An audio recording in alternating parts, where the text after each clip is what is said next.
There's something else that's changed, and I think, again, you'll see this at the NATO summit. We have 4 partners from the Indo-Pacific coming to the NATO summit, as they have for the last 3 years: Australia, New Zealand, Japan, Korea.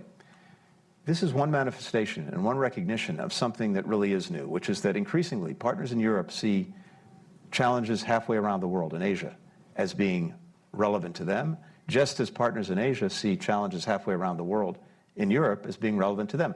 Prime Minister Kishida put it best in the wake of the Russian aggression against Ukraine.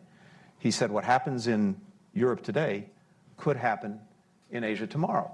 And of course, you see the relationship between Russia and China that has profound repercussions for Europe, when unfortunately you have China making, in effect, investments in Russia's defense industrial base in ways that are allowing it to continue the aggression.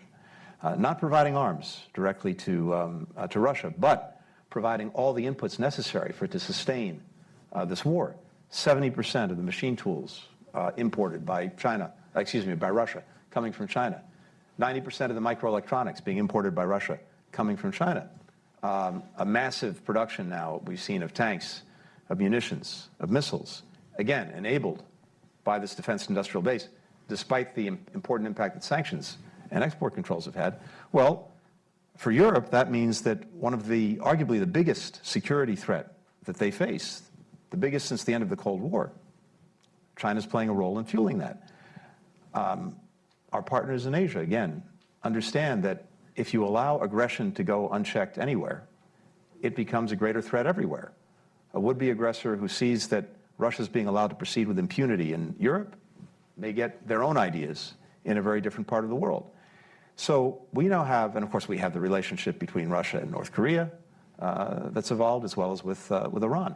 So you now see, and this has also been a very deliberate part of our policy, a breaking down of the silos between European alliances, Asian alliances, and even more broadly as we work in countries, and not just countries, other partners from other parts of the world.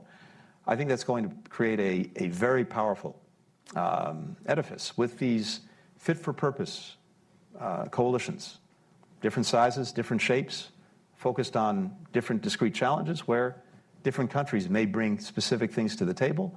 That's part of the new landscape, the new geometry that we put in place.